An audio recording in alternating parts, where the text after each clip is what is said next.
At graduation, Dad texted, "Don't expect help." Then my CFO called about the IPO. My name is Mila Thompson. I'm 27 years old, and this is my story. The applause felt like a wave hitting the shore. It was a sound I had only ever dreamed of. Bright lights warmed my face, and the weight of the graduation gown felt heavy on my shoulders. My name, Mila Thompson, echoed through the auditorium, spoken with a sense of importance I had never been given at home. I was on the stage at MIT, years after I should have been, finally collecting the degree I'd finished online while building my life. My eyes found my family in the front row. My father, George, sat stiffly in his tailored suit. My mother was beside him, a polite smile fixed on her face. My brothers, Mark and David, looked bored, their eyes scanning the crowd instead of looking at me. They were there, but they weren't really there. It was an act of obligation, not pride. Still, a small part of me felt a flicker of hope. Maybe seeing me up here, on this stage, would finally make them understand. Then my phone, tucked into the sleeve of my gown, buzzed. I glanced down, expecting a congratulatory message from a friend. Instead, I saw my dad's name. A cold feeling washed over me. He never texted. He called usually to issue a command or ask a question. A text felt different. It felt deliberate. I opened it. The words were few, but they were heavy enough to sink a ship. "Don't expect any help from me going forward. You're on your own." I read it once, then twice. The cheering from the crowd faded into a distant hum. The bright lights felt harsh and invasive. My heart, which had been soaring just moments before, plummeted. He chose this exact moment. The one moment that was supposed to be mine. He saw me succeeding on my own terms, and his reaction wasn't pride. It was a threat. A final cutting of a cord I didn't even know he was still holding. I felt the floor tilt beneath my feet. A wave of dizziness made me grip the podium for support. He had finally said it. The words that had been implied in every dismissive glance, in every condescending piece of advice, in every dollar he invested in my brothers, but not in me. "You are on your own." The message shattered me. For 5 seconds, the girl who had begged for his approval, the daughter who just wanted to fit, felt broken. The air left my lungs. Then my phone buzzed again. I almost ignored it. I couldn't handle another blow. But the name on the screen wasn't Dad. It was Lena, my CFO. Her calls were never casual. I stepped away from the podium, my hand trembling as I answered. "Mila?" Her voice was tight, electric with an energy I couldn't place. She wasn't congratulating me. This was business. "Lena, what's wrong?" I whispered, my voice barely a crackle. "Nothing's wrong," she said, and then she laughed, a sound of pure disbelief. "The IPO just priced. The final numbers are in." I held my breath. "Mila," she said, her voice shaking with emotion. What she said next didn't just change my world. It set it on fire. But before I tell you how everything flipped, like and subscribe, and drop a comment to let me know where you're watching from. I grew up in Austin, Texas, in a house that smelled of sawdust and ambition. My father, George Thompson, was the founder of Thompson Construction, a regional giant that built sprawling suburban neighborhoods, gleaming office parks, and the occasional high school stadium. He was a man who believed in things you could touch: concrete, steel, wood, and the solid weight of a signed contract. Our family life was built on this foundation. Dinner conversations were about zoning permits and supplier costs. Weekends were spent visiting construction sites, the air thick with the smell of wet dirt and the roar of heavy machinery. For my father, this wasn't just a business. It was a legacy, a kingdom he was building for his sons. My older brothers, Mark and David, were the heirs apparent. They were molded in our father's image from birth. They had miniature tool belts when they were toddlers and summer jobs on work crews as teenagers. Mark, the elder, had our father's ambition and sharp eye for a deal. David had his easy charm, the kind that could soothe an angry client or motivate a tired crew. They were loud, confident, and physical. Their world was one of tangible results. A foundation poured, a wall raised, a project completed.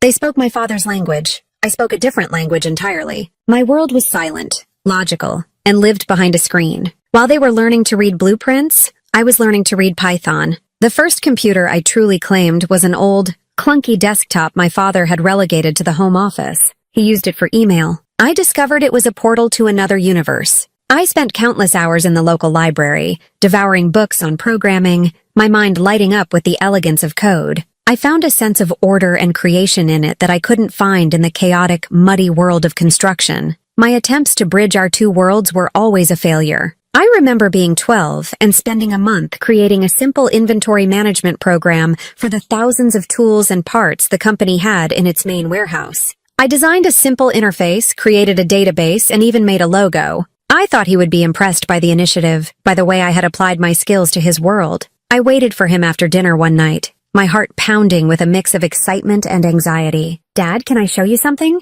I asked, opening my laptop on the heavy oak dining table. He glanced over, a tired but indulgent smile on his face. "What is it, sweetheart?" I launched the program, explaining how it could track everything, reduce loss, and save time. "You could put a barcode scanner on everything and—" He cut me off, not unkindly, but with a finality that crushed me. He placed his large, calloused hand over mine on the mousepad. "Mila, this is very clever. You're a smart girl," he said, the words a familiar, hollow praise. He then turned to Mark, who was lounging in a nearby chair. "Mark, be ready at 6 tomorrow morning. We're going to the Henderson site. I want you to see how the framing crew works." The message was clear. My work was clever. Mark's work was real. My contribution was a little project to be patted on the head for. His was an education in the family business. I quietly closed the laptop. The glow of the screen vanished, and I was left sitting in the shadows of my brother's bright futures. My mother was a silent accomplice in this dynamic. She was a kind woman, but she navigated our family by never making waves. Her domain was the house,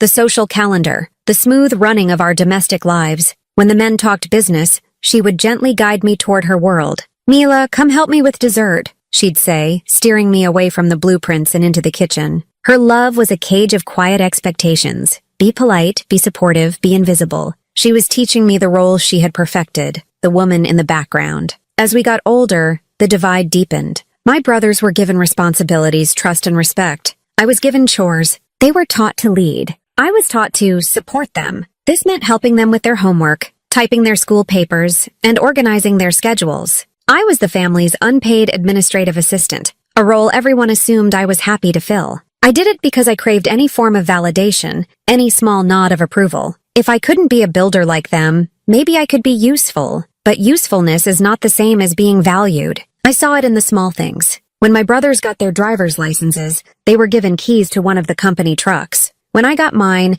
I was given lectures about insurance costs and told to ask for permission to use my mother's minivan. When they talked about their futures, a dealership for Mark, a chain of gyms for David, my father would listen intently, offering advice and connections. When I talked about wanting to study computer science at a top-tier university, he would laugh. "Tech? That's just a hobby, Mila," he said one night, the phrase a constant refrain in my life. "It's a bubble. It's not real. Real business builds something you can touch. Something that will be standing long after you're gone." I looked down at my hands. They were not calloused like his or my brother's. They were smooth, the fingers nimble from years spent on a keyboard. He was right. The worlds I built were invisible, made of logic and light, existing only on a screen. To him, they were no more real than a daydream. But I knew, with a certainty that settled deep in my bones, that my invisible worlds were just as powerful as his concrete ones. He couldn't see it, but I could. And his inability to see me, to understand the world I was so passionate about, didn't make me want to give up. It forged a quiet, steely resolve inside of me. I would stop trying to get him to look at my world. Instead, I would build one so massive, so powerful, and so undeniably real that he would have no choice but to see. I would build something that could stand without his approval, without his support, and without his name. The summer I turned 18 was thick with the Texas heat and the heavy sense of an ending. High school was over, and the future felt like a vast, uncharted territory. For my brothers, the map was already drawn and handed to them by our father. For me, it felt like I was being given a blank sheet of paper and told to find my own way, with no tools and no guide. The final, undeniable proof of this came on a sweltering evening in June, in the one room of the house that was my father's sacred space, his study. The weeks leading up to that night had been filled with a low hum of excitement for Mark and David. Their graduation gifts weren't just parties or new cars, they were conversations. Closed-door meetings with my father, hushed phone calls with his accountant, and dinners with his business associates. They were being initiated into the world of men, and I was on the outside looking in. I tried to focus on my own future. I had been accepted into MIT with a partial scholarship. It was a huge achievement, one I was immensely proud of, but in my family, it was treated as a strange and expensive eccentricity. "Boston is so far away," my mother would say with a worried sigh, "and so cold." I had even spent weeks refining an idea that had been forming in my mind for months. A secure, user-friendly data encryption service for small businesses. I wrote a 20-page business plan, complete with market analysis, potential revenue streams, and a development timeline. I thought that if I presented my passion in a language he understood, the language of business, he would finally take me seriously. I was naive. I still believed there was a key that could unlock his approval. That night, he called us into his study. The room was his fortress, paneled in dark wood and smelling of old leather and cigar smoke. Diplomas and awards lined the walls, each one a testament to his success. A large, framed photograph of him shaking the governor's hand hung directly behind his massive oak desk. It was a room designed to make you feel small. We sat in the stiff leather chairs facing him. My mother stood near the bookshelf, a silent sentinel. My father leaned back, a benevolent, kingly smile on his face. He looked at my brothers, his chest swelling with a pride so thick it felt like another presence in the room. "Boys," he began, his voice a low rumble, "you've worked hard. You've finished school. You are Thompson men, and it's time you start building your own legacies." He spoke at length about the value of hard work, of taking risks, of the grit it took to make something from nothing, even though they were starting with everything. Then came the ceremony. He slid 2 thick, cream-colored envelopes across the polished surface of the desk. "Mark, David, this is for you, a starter fund. $50,000 each, an investment from me to you, to give you a foundation to build on." Mark, ever the pragmatist, opened his immediately, a low whistle escaping his lips as he saw the check. He was going to start a high-end used car dealership. David, more laid back, just grinned and pocketed the envelope. His dream was a chain of fitness centers. My father beamed, watching the sons who would carry his legacy forward. I sat there, my hands cold in my lap. My own business plan felt heavy and foolish in my bag. I waited. The silence stretched. He had to have something for me, I thought. Maybe not the same, but something. A smaller amount. An offer to connect me with someone in the tech industry. Anything to show that he saw my future as a valid one. The silence continued. He stood up, ready to end the meeting and slap his sons on the back in celebration. My voice, when I finally found it, was thin and shaky. "What about me?" The celebratory mood in the room instantly evaporated. All eyes turned to me. My father looked genuinely startled, as if a piece of furniture had just spoken. "What do you mean, Mila?" he asked, his brow furrowed in confusion. "The starter fund,"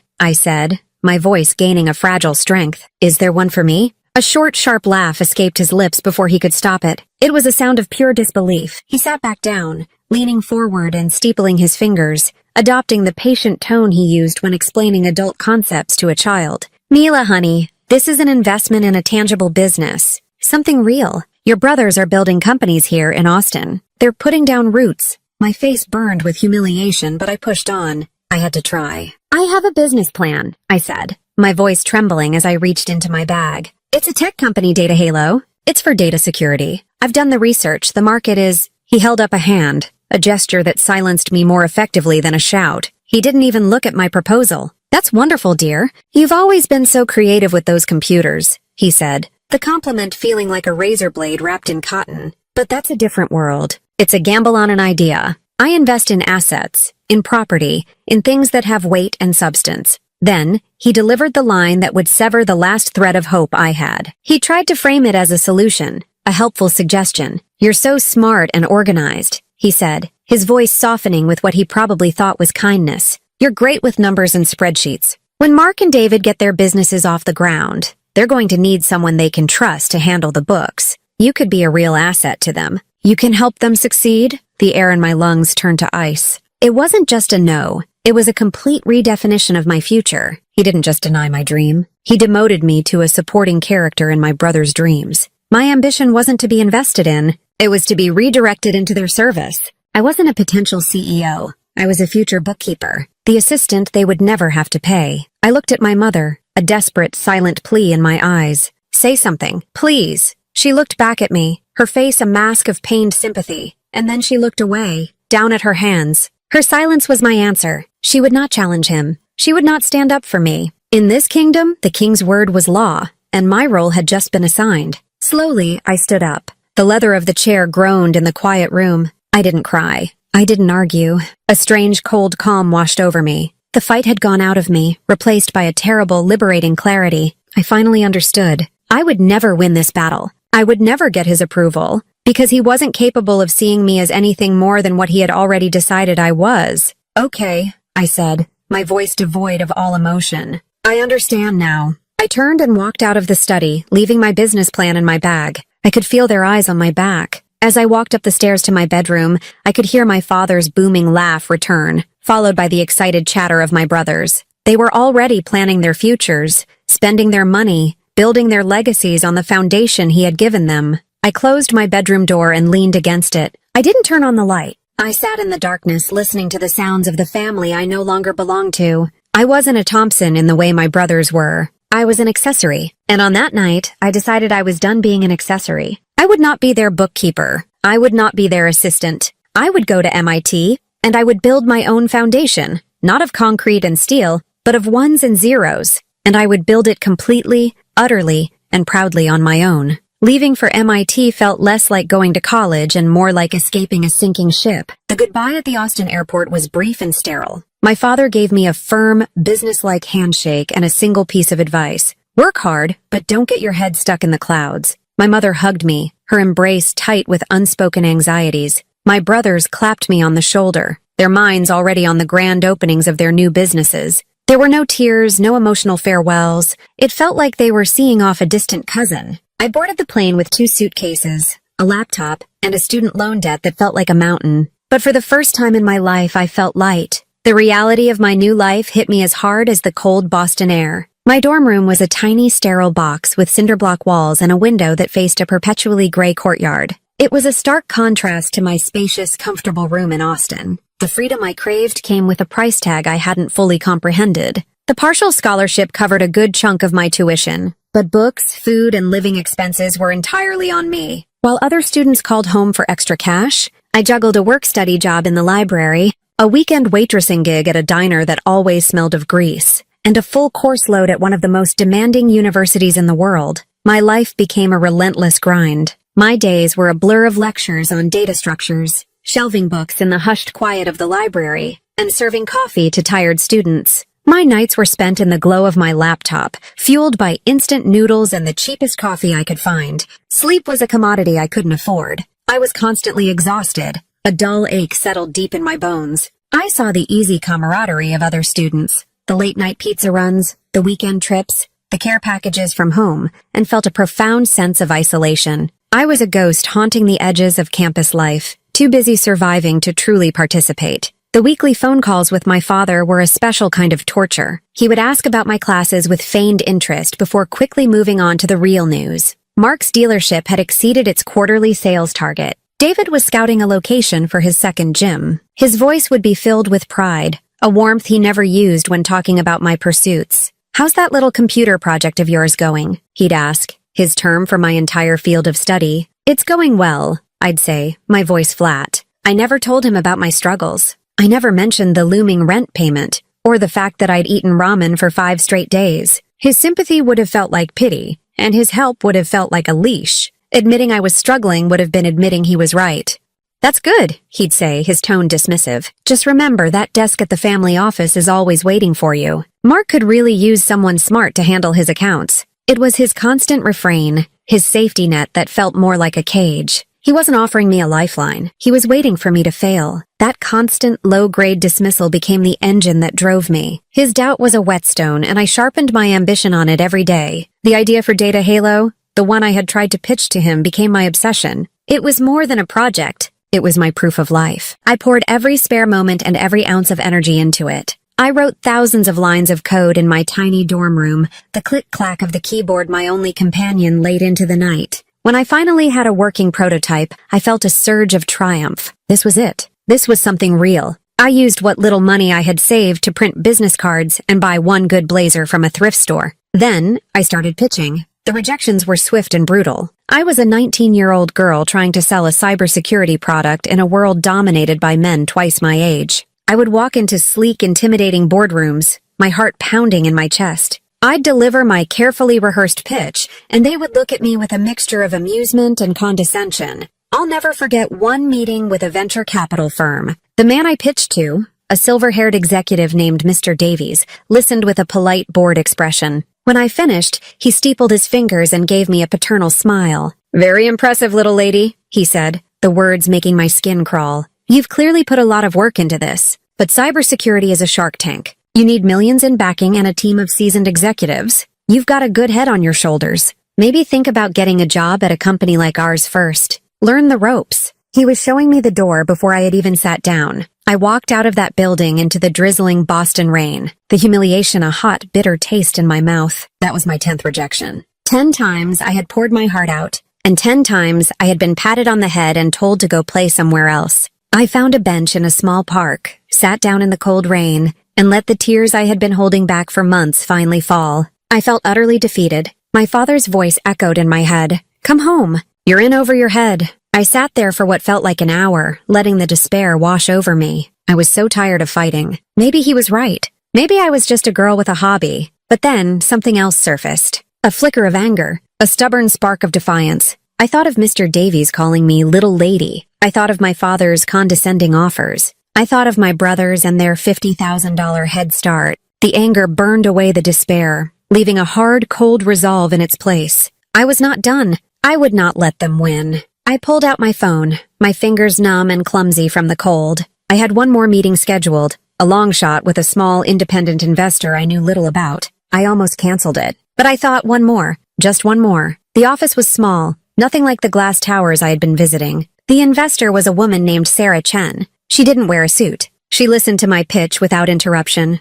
her eyes sharp and intelligent. When I was done, she didn't smile or offer condescending praise. She asked me hard questions. About my code, about my scaling strategy, about my competitors. It was a real conversation, a grilling from one professional to another. At the end, she leaned back in her chair and was quiet for a long moment. "Your business plan is a mess," she said bluntly, "but your tech is solid. And you've got more grit than any 10 founders I've met this year." She opened her checkbook. "I can't give you much," she said, "but I can give you $10,000. It's enough to get you off the ground. Don't waste it." I stared at the check, at the numbers written in neat, clear ink. It wasn't just money. It was validation. It was the first time someone had looked at my dream and seen a real investment. That $10,000 felt like more than the $100,000 my father had given my brothers. Theirs was an inheritance. This was earned. I walked out of her office not into rain, but into a future that was finally, tangibly, my own. Sarah Chen's $10,000 felt like $1 million. It wasn't enough to hire a team or rent a fancy office, but it was enough to buy legitimacy. I immediately incorporated Data Halo, bought a dedicated server so I was no longer running everything off my laptop, and rented the smallest, cheapest office space I could find, a windowless room in the back of a shared workspace that was probably a former supply closet. The rent was cheap, and more importantly, it was a place that wasn't my dorm room. It was a place of business. The money, however, also brought a new kind of pressure. The clock was ticking. I was burning through my seed funding with every passing day. I was still the sole employee, handling the coding, the marketing, the accounting, everything. I was drowning in work, and the loneliness was crushing. The armor I had built from my family's rejection and the VC's dismissals was strong, but it was also heavy and isolating. I knew, with a terrifying certainty, that I couldn't do this alone. I needed a partner, someone who could see what I saw and fight alongside me. I found her at a Women in Tech Mixer, an event I almost didn't go to. I was exhausted, and the idea of making small talk felt draining, but I forced myself to go. I was standing awkwardly in a corner, nursing a glass of sparkling water, when a woman with sharp eyes and an even sharper black pantsuit approached me. "You're Mila Thompson, right? Data Halo?" she said, her voice direct and devoid of pleasantries. "I saw your company file for incorporation. I looked up your pitch deck." "I am," I said cautiously. "I'm Lena, and your business model is going to fail," she stated. Not cruelly, but as a matter of fact. My heart sank. I braced for another lecture. "However," she continued, a small smile playing on her lips, "your core technology is one of the most brilliant things I've seen in years. You're an architect who doesn't know how to build a house." Her bluntness was like a splash of cold water. It was the most honest feedback I had received from anyone. Lena, I learned, was a recent business school graduate working 60-hour weeks at a prestigious Boston investment firm. She was brilliant, ambitious, and suffocating in a corporate culture where her male colleagues constantly took credit for her work. She was looking for a way out,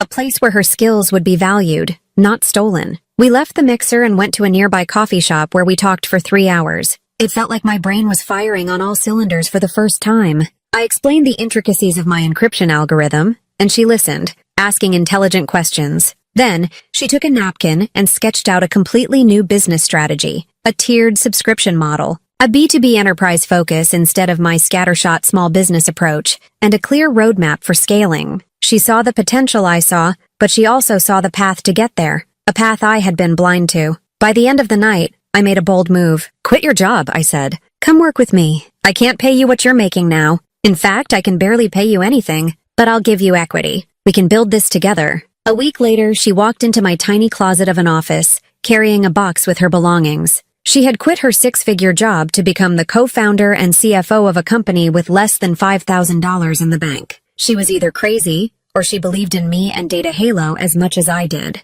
Lena's arrival transformed everything. We were a two-woman army. She was the pragmatist to my visionary. While I refined and expanded the code, she built the business around it. She created professional financial projections, a sleek marketing kit, and a target list of potential clients. She taught me how to speak the language of investors and executives, how to turn my technical passion into a value proposition. In return, I taught her the fundamentals of cybersecurity, empowering her to speak about our product with as much authority as I did. Our partnership was forged in the crucible of rejection. The bias we faced as a team was somehow more overt than what I had faced alone. We would walk into meetings, and potential investors would direct all the technical questions to me and all the financial questions to an imaginary man who wasn't in the room. They would talk down to us, calling our ambition cute and our projections optimistic. The most memorable was a meeting with a well-known VC, the one who had called me Little Lady months before. This time I had Lena with me. He didn't seem to remember me. He listened to our polished pitch,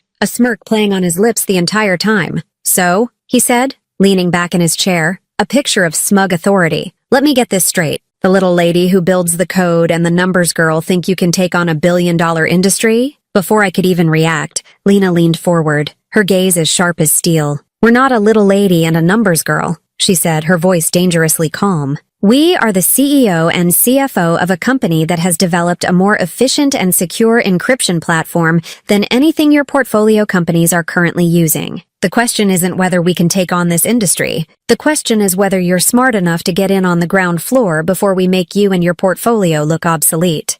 We didn't get his money, but we walked out of that office feeling 10 feet tall. That shared experience, that righteous fury, bonded us more than any success could have. We decided right then to change our strategy. No more begging VCs for money. We would prove our value through our work. We would land one major client. That goal consumed us. We worked around the clock, surviving on coffee and adrenaline. We sent out hundreds of targeted emails and made just as many cold calls. The rejections piled up. "We already have a security provider. You're too small. It's too risky. We don't work with startups." Our bank account was dwindling. The pressure was suffocating. There were days when I was so consumed by doubt that I could barely breathe. But I had Lena. When I was ready to give up, she was the one who would push forward. When she was exhausted, I would find a new gear. Finally, we got a nibble. A mid-level IT director at a Fortune 500 logistics company named Frank. He was intrigued by our technology. He was fighting his own battles with the slow, outdated, and ridiculously expensive security software his company was using. He couldn't get his superiors to listen to him, so he offered us a small, under-the-radar pilot program, secure one of his departments for 1 month. If we could reduce their security breaches, he would have the data to argue for us. It was our one shot. We treated that pilot program like it was the most important contract in the world. We were relentless. We provided 24/7 support. We anticipated issues before they arose. We created custom solutions for their specific vulnerabilities. For 30 days, we barely slept. We lived and breathed that company's data security. On the last day of the pilot, we waited by the phone, our nerves completely frayed. The entire future of Data Halo rested on this one call. When the phone finally rang, I answered it on speaker, my hand shaking. "Mila? It's Frank," he said. "Hi, Frank. How did everything go?" Lena asked, her voice impossibly steady. There was a pause on the other end of the line. Then we heard him let out a long breath. "I don't know what kind of magic you two are running over there," he said, a note of awe in his voice. "But my department, which is usually the leakiest ship in the company, has had 0 security incidents for 30 days. 0. My boss is stunned. His boss is asking questions.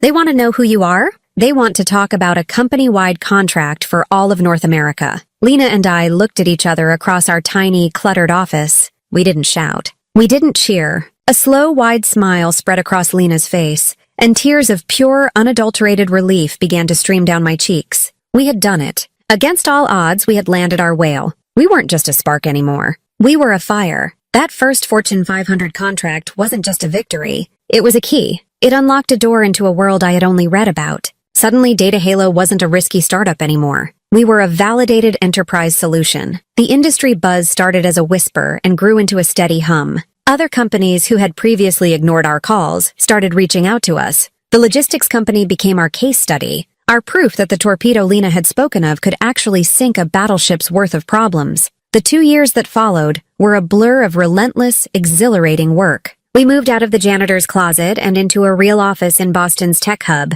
It was a modest space at first, with second-hand desks and a coffee machine we bought on sale. But it felt like a palace. We hired our first employees, a brilliant young coder named Sam, who could see vulnerabilities in systems no one else could, and a sharp, tireless head of sales named Maria, who believed in our product with an almost religious fervor. Lena and I went from being a duo to leading a team. Our growth was explosive. Within 18 months, we had a roster of 24 major clients, including a national bank and a healthcare provider. Our revenue wasn't just growing, it was multiplying. The name Data Halo started appearing in tech journals and business blogs. We were celebrated for our innovative approach and our lean, aggressive business model. I started getting invitations to speak on panels about cybersecurity and female entrepreneurship. I was becoming a name in my industry, a world so completely removed from my family's that it might as well have been on another planet. Throughout this entire meteoric rise, I maintained a strict policy of silence with my family. I kept them completely and utterly out of the loop.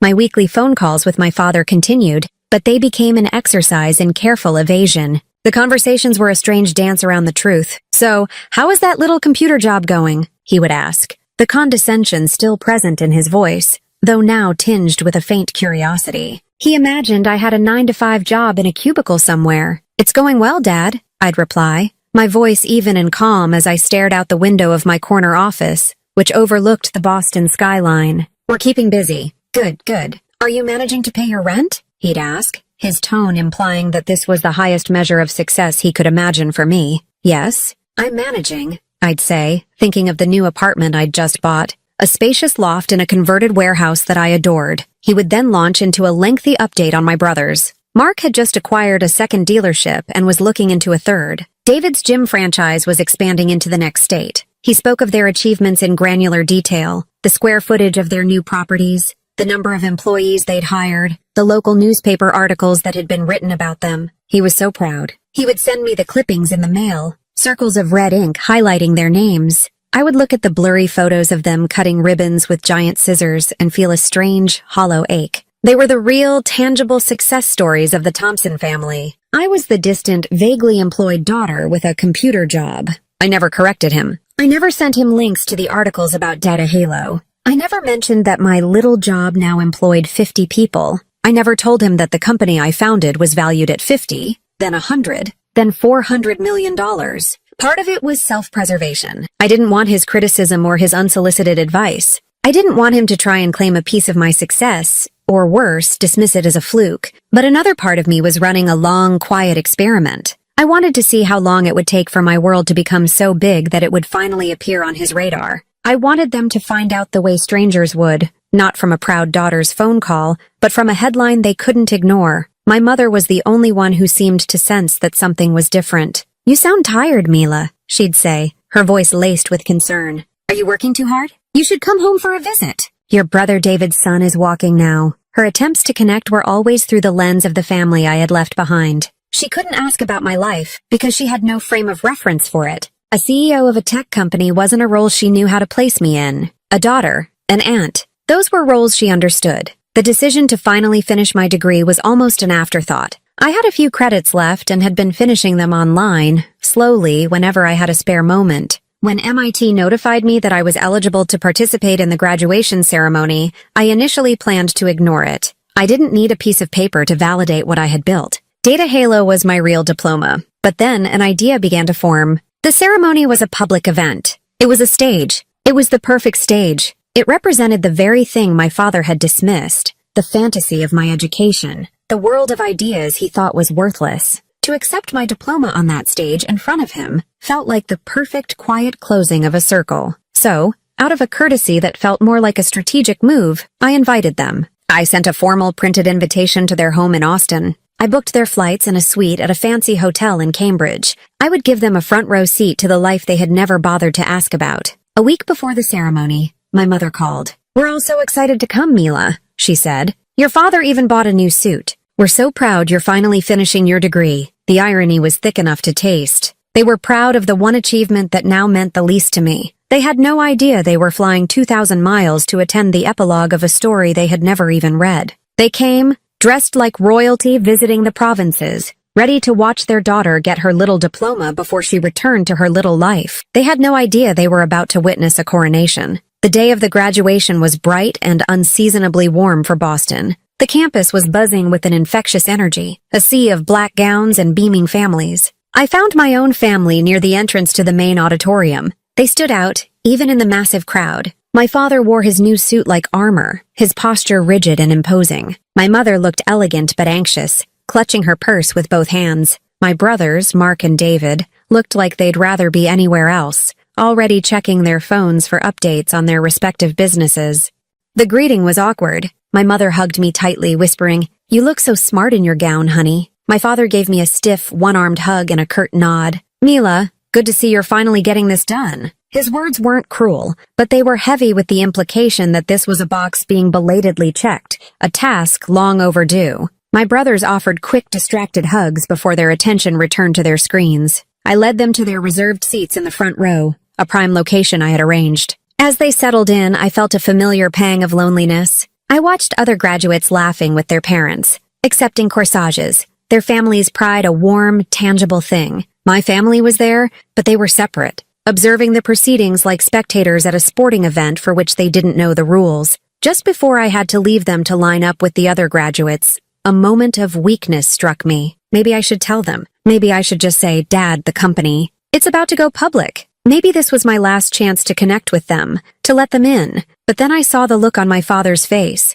He was scanning the crowd, his expression a mixture of boredom and impatience. He caught my eye and gave me a small, tight smile. It was the same smile he'd given me in his study all those years ago. Patient, condescending, a smile that said, "Let's get this over with." And in that moment, my resolve hardened. No, I would not give him the satisfaction of knowing before the rest of the world. He would learn about it the same way everyone else did. I excused myself and went to find my place in the procession. The wait backstage was a blur of nervous chatter and last-minute adjustments to caps and gowns. I felt strangely calm, detached from the excitement around me. My mind was on the IPO. Lena was in New York with our bankers, finalizing the opening price. She had promised to call the second she had news. Every buzz of my phone made my heart leap. As we began to file into the auditorium, I saw an email pop up on my phone. It was from a reporter at a major tech publication, one who had been following our company for months. The subject line was, "Request for comment, Data Halo IPO." Attached was a draft of the article they were planning to publish the moment the stock market opened.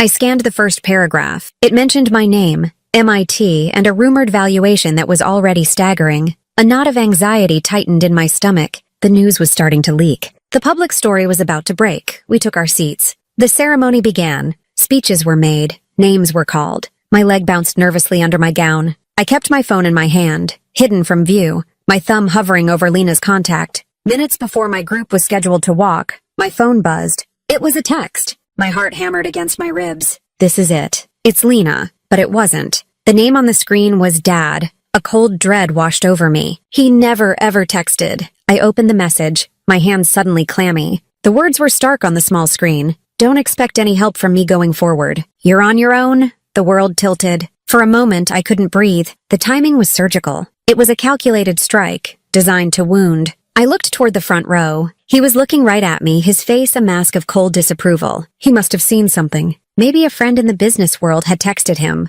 Maybe he had seen one of the early speculative news alerts on his own phone. He had seen a hint of my success, a success I had hidden from him, and his reaction wasn't pride. It was fury. It was the ultimate punishment from a man whose ego couldn't handle his daughter building an empire without his name, his money, or his permission. His message wasn't about my future. It was about my perceived betrayal. "How dare you succeed without me?" The words hit me like a physical blow, knocking the wind out of me. All the old hurts, all the years of feeling invisible and undervalued, came rushing back. The confident CEO I had become vanished, and for a few agonizing seconds, I was that little girl in his study again, begging for him to see me. Tears pricked at the corners of my eyes. He had found a way to tarnish my biggest moment, to turn my triumph into another reminder that I would never be enough for him. I was about to shatter. Then, my phone buzzed again. A frantic, insistent vibration. I looked down, my vision blurry. It was Lena. I fumbled to answer the call, turning away and pressing the phone hard against my ear, trying to block out the dean's speech droning on from the podium. Mila. Lena's voice was high-pitched, strained, and breathless. Lena, what's wrong? I whispered, my voice ragged. My mind immediately went to the worst-case scenario. The IPO had failed. The market had rejected us. She let out a wild, hysterical laugh. Wrong? Nothing is wrong. Everything is more right than we ever could have imagined. The IPO priced, Mila. It priced at the absolute top of the range. The demand was insane. She took a deep, shuddering breath. The market just opened. I'm watching the ticker right now. It's soaring. What? What are the numbers, Lena? I asked, my voice barely audible. I could hear frantic shouting and cheering in the background on her end of the line. She was on the trading floor. The initial valuation was $900 million, she said, her voice shaking with disbelief. As of 10 seconds ago, Mila, our market cap just crossed $1.3 billion. 1.3. With a B? You're not just a CEO anymore. You're officially a unicorn CEO. The two messages, received just minutes apart, collided in my brain. You're on your own. You're a unicorn CEO. My father's attempt to cut me down, to isolate me, was answered by the roar of the world validating me on a scale I could barely comprehend. His petty personal rejection was eclipsed by a massive public acceptance. The tears in my eyes weren't tears of hurt anymore. They were tears of overwhelming, shocking, dizzying triumph. His words no longer had any power. He had tried to push me off a cliff, not knowing I had already grown wings. Mila Thompson, my name was being called. It was my turn to walk the stage. Hearing my name being called felt like waking from a dream. The world snapped back into focus, but the landscape had changed entirely. Just moments before, I had been reeling from my father's emotional body blow. Now, Lena's words were echoing in my head. 1.3 billion. A number so vast it seemed unreal. A strange, almost surreal calm settled over me. The chaos of the past few minutes coalesced into a single sharp point of clarity. I stood up, my legs feeling both heavy and light at the same time. The applause for my name was a distant, muffled sound. My entire universe had contracted to two objects. The diploma I was about to receive in one hand, and the phone I was still clutching in the other. One represented the past he had dismissed. The other held the future he could not deny. As I began the walk across the stage, everything seemed to move in slow motion. I was intensely aware of every detail. The heat of the stage lights, the smooth fabric of my gown, the faces in the crowd turning to watch me. My gaze, however, was locked on one person, my father. He was sitting in the front row, a perfect vantage point. He wasn't looking at me. His head was down, his attention focused on his own phone. He must have been seeing the same news alerts that were now exploding across the financial world. The initial rumors that had provoked his angry text were now being confirmed by a tidal wave of official reports. I watched him as I walked. I saw the subtle shift in his posture. He straightened up, his back going rigid. He lifted his head, his eyes wide. I saw the color physically drain from his face. His jaw, which was usually set in a firm, confident line, went slack with disbelief. On his face was the naked, unguarded shock of a man whose entire understanding of the world had just been shattered. He was reading the headlines. He was seeing my name, Mila Thompson, next to a number with 9 zeros. At that exact moment, I reached the center of the stage. The dean of the university, a kind-faced older man, smiled warmly and extended his hand, holding my diploma. I turned to face the crowd, to face my father. I took the diploma, my fingers closing around the rolled-up parchment. Our eyes met. For the first time in my life, he couldn't look away. There was no condescending smile, no dismissive glance. There was only raw, unfiltered shock. In his eyes, I saw it all. The confusion, the dawning realization, the flicker of what might have been regret. The daughter he had written off, the girl with the hobby, the one he had just declared, was on her own, was standing on a stage being honored for her education while the world was simultaneously honoring her for building an empire. I held his gaze as I shook the dean's hand. The applause from the crowd swelled, a wave of anonymous approval, but the only thing I could hear was the deafening silence between me and my father. In that silence, everything was said. All the years of being underestimated, of being told my dreams were invalid, of being relegated to the sidelines of my own family, it all culminated in this one, silent, public moment of reckoning. He had built his kingdom of concrete and steel, but my invisible world of code had just been valued at more than his entire life's work. A photographer's flash went off, capturing the moment forever. Me, holding my diploma, my expression calm and steady, and in the background, a man in the front row staring up at the stage as if he'd just seen a ghost. As I walked off the stage, my heart wasn't pounding with anger or glee. I didn't feel a rush of vengeful satisfaction. I just felt a profound sense of finality. The power dynamic had irrevocably shifted. The game was over, and the rules had been rewritten. The little girl who had once desperately craved his approval had been replaced by a woman who no longer needed it. I found my seat among the other graduates, the diploma feeling cool and solid in my hands. I risked one last glance at my family. My mother was staring at me, her hand over her mouth, her eyes filled with a confusing mix of pride and fear. My brothers were no longer looking bored. They were whispering furiously to each other, their faces pale with shock as they scrolled through their phones. And my father, he was just sitting there, motionless, staring at the empty spot on the stage where I had just stood. He looked smaller than I had ever seen him. The rest of the ceremony passed in a blur. More names were called, more speeches were made, but I heard none of it. I was in my own world, a world that had been fundamentally and permanently altered in the space of 10 minutes.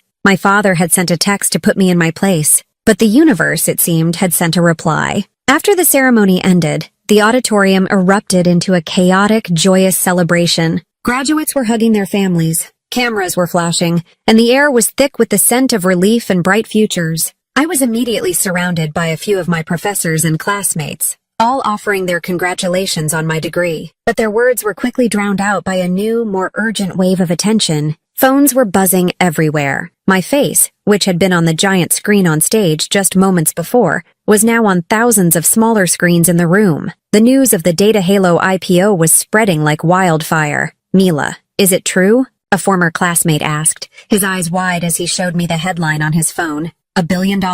I just smiled and nodded, feeling a strange sense of detachment from the frenzy. Lena was already calling me, her voice a happy whirlwind of updates. The Wall Street Journal wants a quote. Forbes is running a feature. Mila, are you there? We're the biggest tech IPO of the year. I navigated through the throng, trying to find a quiet corner. But before I could, I saw my family making their way toward me. They moved like a single, hesitant unit, the crowd parting around them. The usual air of command that surrounded my father was gone. He looked uncertain, his steps slow. My mother and brothers trailed behind him, their faces a mixture of awe and apprehension. They looked like strangers who had come to see a monument, only to find out it was built by their own estranged daughter. My father stopped a few feet in front of me. He was holding his phone in his hand as if it were a piece of foreign evidence. His eyes, which had always been so sure, so dismissive, were now filled with a deep, unsettling confusion. The noise of the crowd seemed to fade away, creating a small pocket of intense silence around us. He cleared his throat, his voice uneven,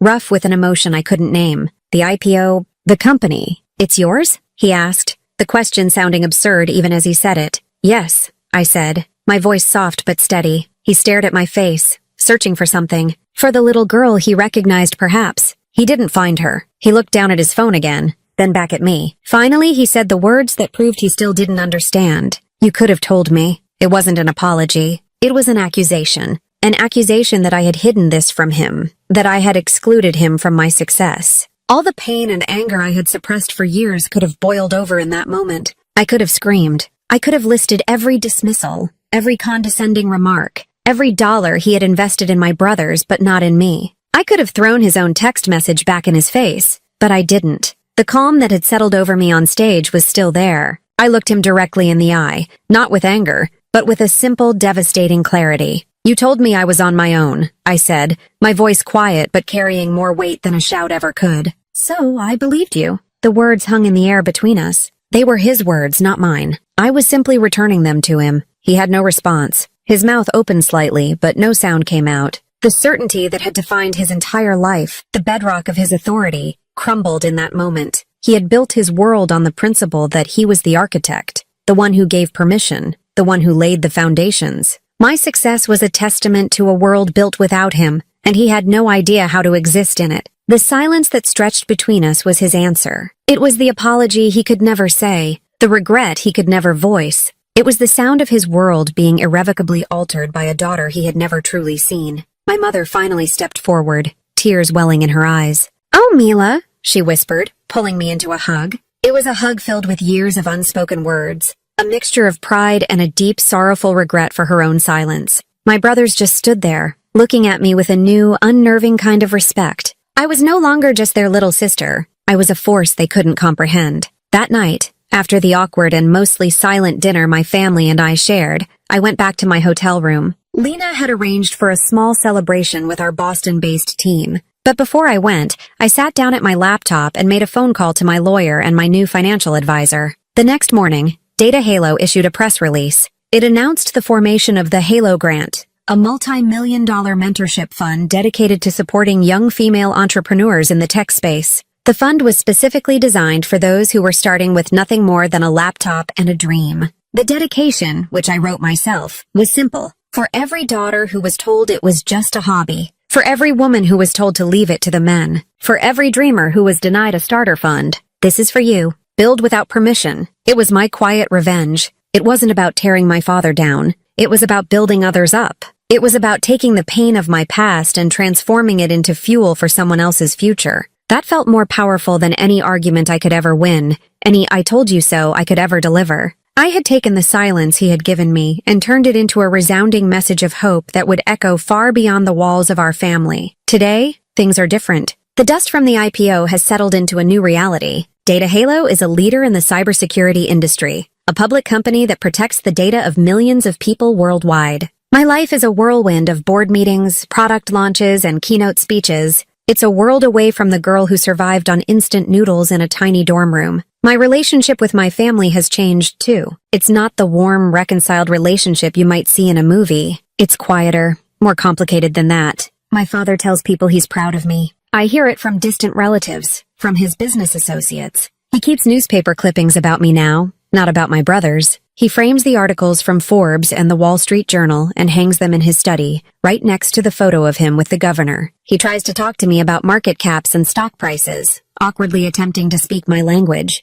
Maybe he is proud. Or maybe he's proud of the reflection of his name in my success. I've come to realize that it doesn't matter anymore. I spent so many years starving for his approval that I didn't realize when I had stopped needing it. The validation I get from my work, from my team, and from the young women we fund through the Halo Grant is more fulfilling than his ever could have been. I didn't need his help to succeed. I just needed his doubt to light the fire. The girl who once begged for a $50,000 starter fund now runs a company that decides how to invest millions. The peace I have is on my own terms, built on a foundation of my own making. If you've ever been doubted by family, if you've ever been told your dream was just a hobby, hit like, subscribe, and tell me where you're watching from.